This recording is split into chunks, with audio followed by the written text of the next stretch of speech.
Good morning, all. Well, I was promised that there would be a very boisterous response, and this is not what I expected. Good morning, all. That's good. Oh, well, ladies and gentlemen, esteemed partners, it's such a pleasure for us as Habitat for Humanity to partner with UNHCR and the International Organization for Migration to really jointly come together to have this discourse. As our MC rightly reminded us, we are going to spend a day plus or a day and a half together. And this is not just going to be any other discourse. This is timely. This is important. And this is just not about us, ladies and gentlemen. This is about what's happening both in Europe and around the world when it comes to issues concerning housing. I genuinely believe that we are here together with a shared belief that housing is just not a basic right or a human right. It's also a catalyst for economic growth, but also to bring about social stability. And this is actually backed by evidence and data. Europe is no exception. I just want to make use of this opportunity to quickly make a plug for our youth delegates who are here, both from Ireland and Romania. Let's give them a big applause as well.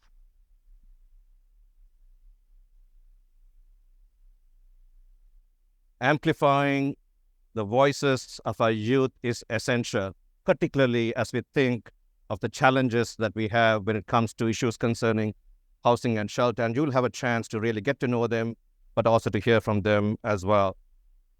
I'm thrilled to say, ladies and gentlemen, that since 1976, Habitat for Humanity has reached close to 60 million people. That's tremendous, both internationally, but also in the US.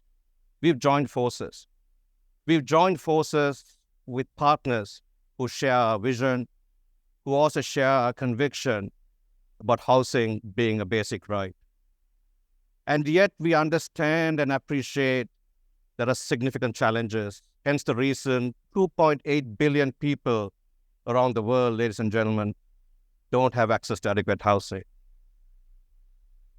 A little over 1 billion people still live in what we call slums or informal settlements. Think of Europe for a moment. Think of our own backyard here. Hundreds of thousands of Europeans are finding it extremely challenging when it comes to issues of affordability concerning housing. Think of related issues as something like heating that some of us take for granted. And Europe is facing a significant challenge or a set of challenges. And yet, the reason why we are here together is not to be daunted by these numbers, not to be overwhelmed, but to put our heads together as partners to really explore possibilities that we may not have explored in the past. Habitat came to the realization long ago that we can't do this on our own, and we shouldn't be doing this on our own. When you think of some of the critical drivers concerning the global housing gap, including climate change, mass migration, and the list goes on, gender inequality. We don't pretend we are the experts, ladies and gentlemen. The reason why we have like-minded partners who share our vision and our conviction is because you bring that expertise. So I want to be very clear here that this should not be seen as a Habitat event. This is us coming together, and that's important for us. As we plan to spend the next day and a half together, I just don't want us to leave without me having to say some things that are happening that are so important both for Europe as well as the work that we do around the world. I just want to commend my colleagues in this part of the world. Rick Hathaway, our Area Vice President for Europe and Middle East, is here. Our national directors from the region are here, and they've been doing a lot of work, particularly over the past few years, to ensure that we are relevant, that we are living our values in pursuing the solutions that we ought to. Think of social rentals, empty spaces, and you're going to hear all these terms repeated throughout the conference as to what it means for Europe. And globally, ladies and gentlemen, I'm thrilled to share that from a Habitat for Humanity International standpoint, I'd like to share this one example to say how change is possible. When we think of our market systems work, it's not just about scalability. We call it our P4 approach, where we put people at the center of what we do, but public-private partnerships are so critical and so essential as we jointly seek solutions. And one example is a microbill fund that over a 10-year period, it was a fund that was set up to work through financial intermediaries, primarily microfinance institutions. We've reached over 1 million people in 33 countries. Now, why am I sharing this? Because it was so successful. We are looking at the second phase of our microbill fund. And it's quite frankly, we've taken on a challenge of looking at a $500 million fund because we know that there are possibilities for us to pursue. And I want to close with this. One of the things, I joined Habitat 4 years ago.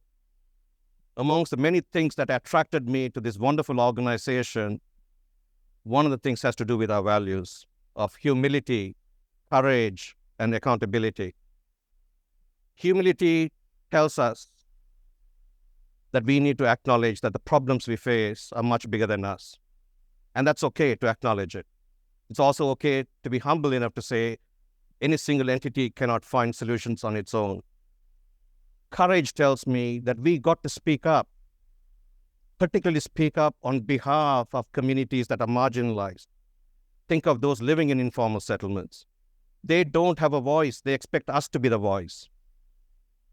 And accountability is this: us coming together, holding each other to account, saying that beyond the conference, even as we plan, that we'll continue to hold each other accountable. So I just wanted to say once again, a very warm welcome. Thank you, ladies and gentlemen. And it's my pleasure right now to invite my colleague and our National Director for Poland, Magdalena Dul-Komarzyńska.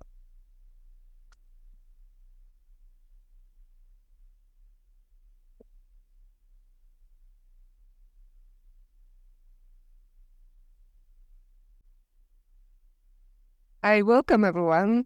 Let me start with Polish, as we are in Poland. So witam bardzo serdecznie wszystkich na dzisiejszym rozpoczęciu forum mieszkaniowego. Tym razem nasze forum mieszkaniowe połączone jest z Europejskim Forum Mieszkaniowym, co mam nadzieję sprawi, że dyskusje i wymiany będą tym bardziej produktywne. So again, welcome everyone to our European Housing Forum. And let me start with words of appreciation and sincere gratitude to our renowned partners, UNHCR and IOM. Without their generous support, this event wouldn't be possible. But it's also thanks to them that Habitat for Humanity Poland was able to grow up its scale of activities to a level that wasn't here anywhere before, and respond to the Ukrainian crisis in a adequate, let's say, way. So thanks to that, we managed to support over 4,100 Ukrainian refugees, offering them affordable housing, but also other kind of support. However, as most of us know, even before the war, housing situation in Poland was pretty challenging. So Habitat has been working on the ground to support various families with the adequate support, but also using that help in order to pilot the activities, pilot the solutions that could later on support hundreds and thousands of other people, both in this country, but hopefully also beyond in other countries of our region.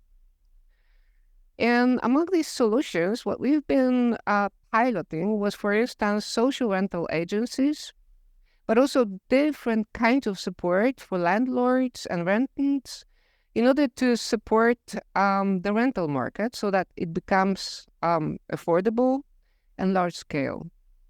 We were also experimenting with different solutions for empty spaces program, including the conversion of the big housing stock into livable and decent apartments. And I hope that today we're gonna learn and discuss many of the kind of solutions like these ones.